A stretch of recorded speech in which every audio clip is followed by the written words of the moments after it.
Hi YouTube! Alright, I'm just getting lots of videos done today. But this video is going to be about my psychiatry rotation. It was 4 weeks long and I was with the psychiatrist. Pretty simple.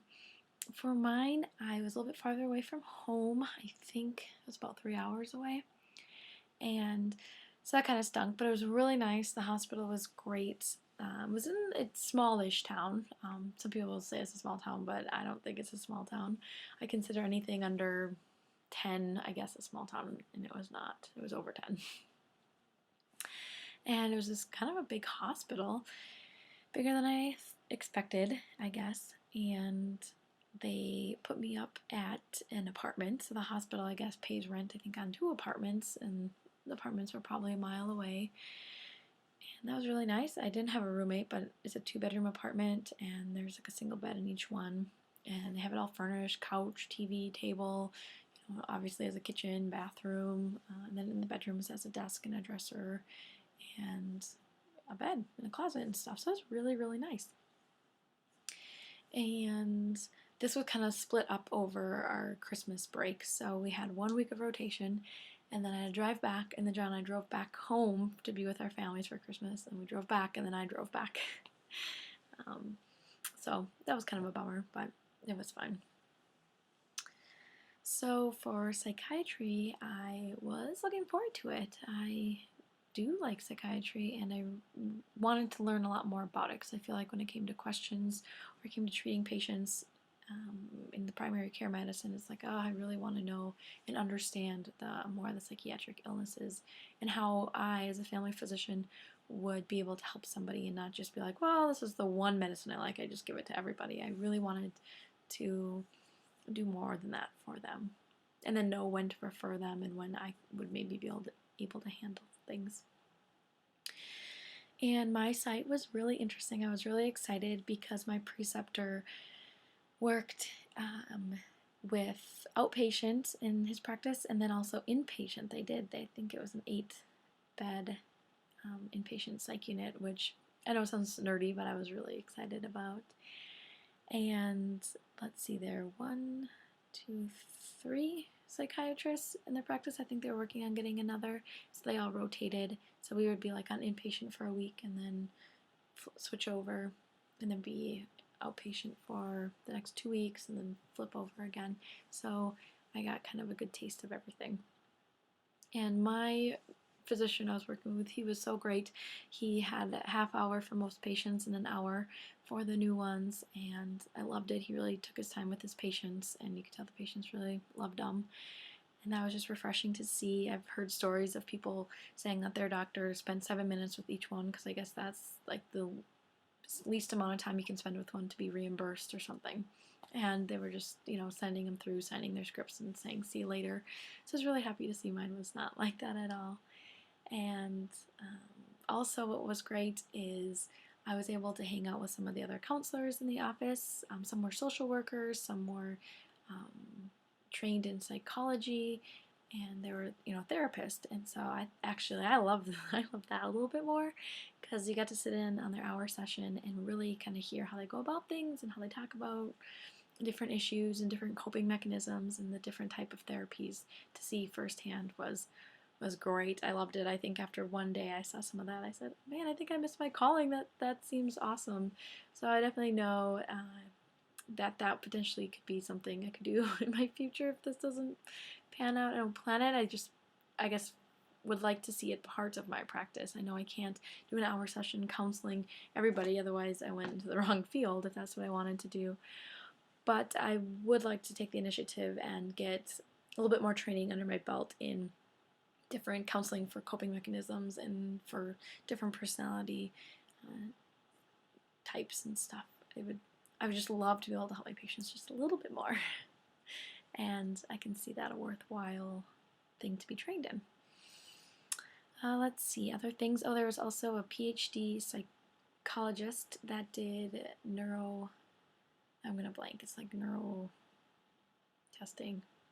Neuropsych, I don't know what it was. But anyways, he did a lot of like dementia studies, and he let me sit in, and that was kind of really cool to see how everything is scored and how different tests test different parts of your memory and different. It was really great. So I liked seeing that on hand or firsthand. And everybody in the staff, oh my goodness, was so nice. Every place I go, I swear it gets even better than the next place because um, everybody was so great. I ended up getting sick. I think I ended up with the horrid norovirus that went around here in the US.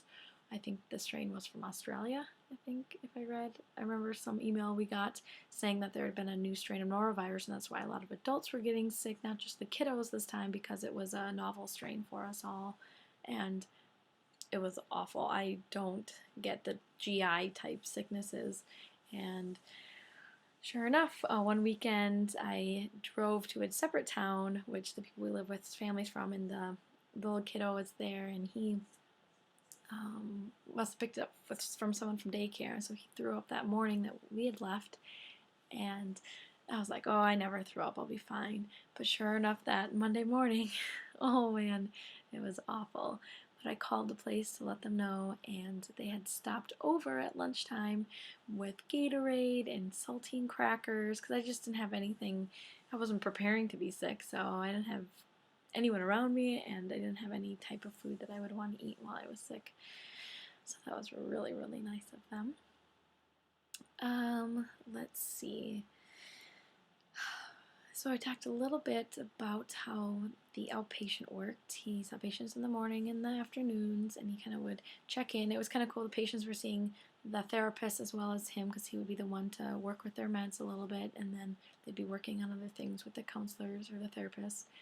And that was kind of cool to see his role in it, even though looking at it, I know it sounds silly, I think I would like to do like more of a combined. He did his own kind of counseling in it too, but I liked the therapy work more than just the medication work. So that was interesting to find out. Let's see, then when you're on inpatient, you worked those up as well. I learned a lot more about the law and the legal system on being like court committed, and there's like the 48-hour hold, and how someone becomes, committed to, like, they can't leave after, for a certain period of time, and then even if like you think they're ready or they think they're ready, like, no, you can't. And then after, I don't know, now I can't even remember, which is bad, but I learned a lot more about the legal system and how that works in psychiatry, which I never really thought of. Also, another extra bonus, he was really great at kind of getting me a well-rounded learning environment, as I sat in on a few, what was it?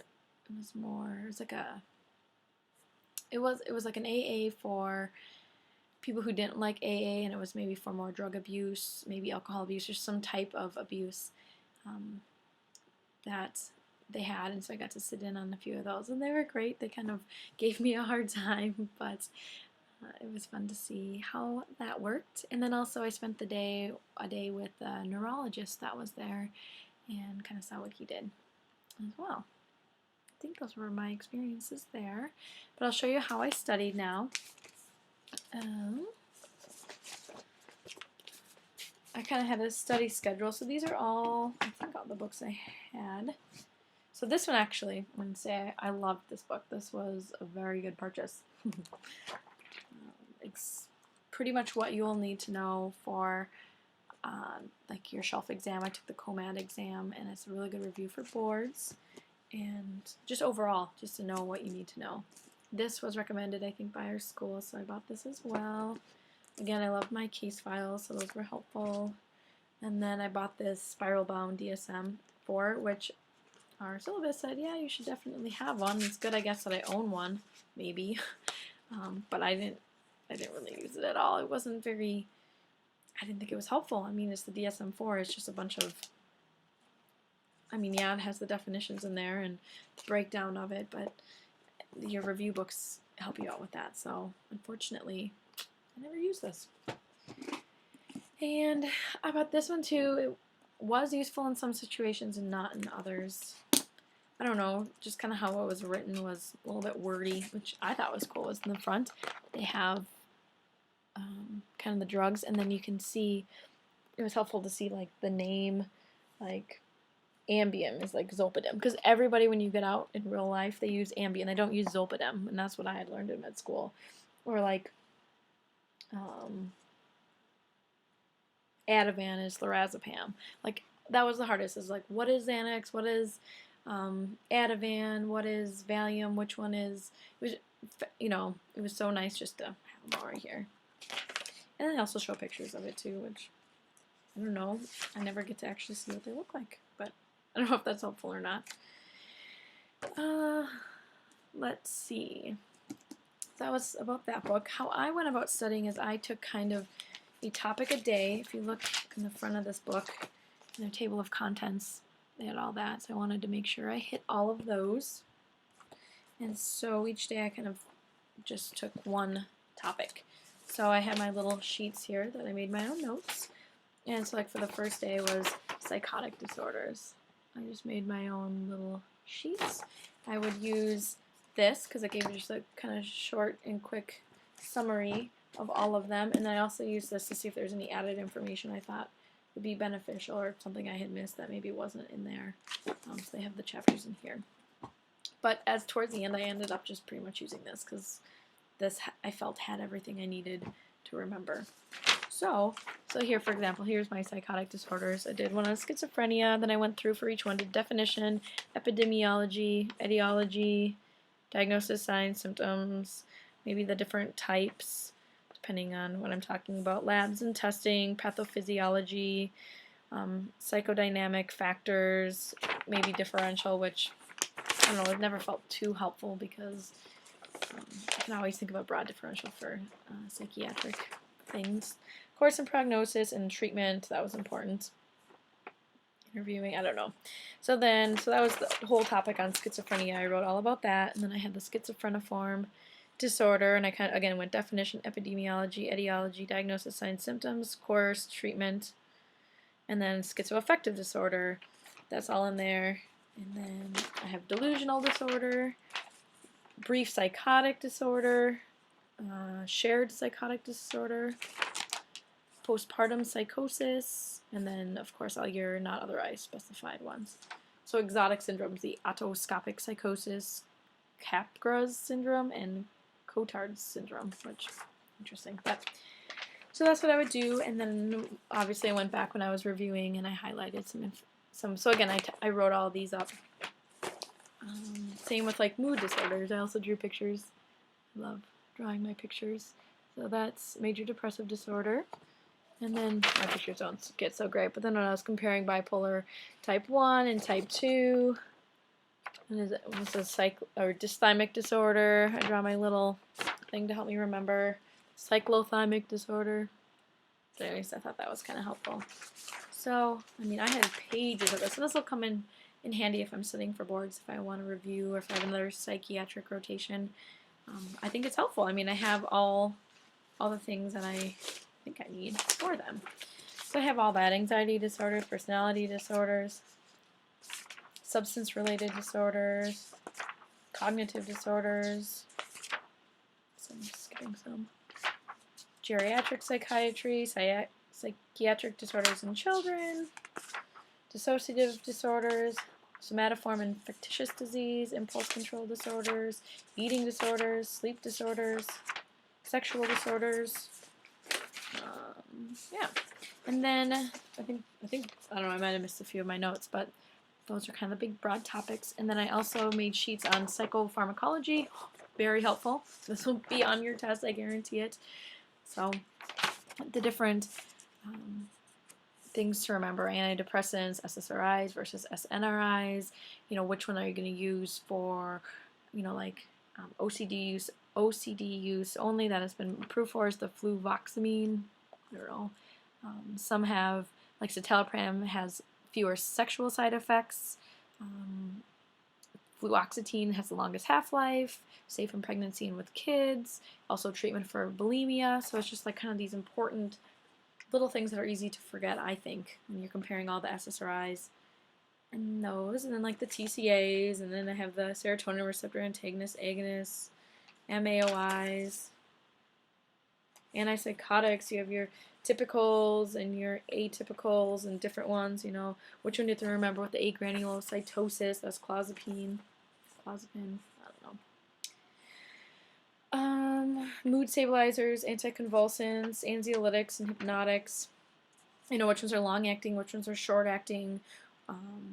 Okay, which ones are okay in liver disease? I guarantee that probably will be a test question. I feel like I've answered that one.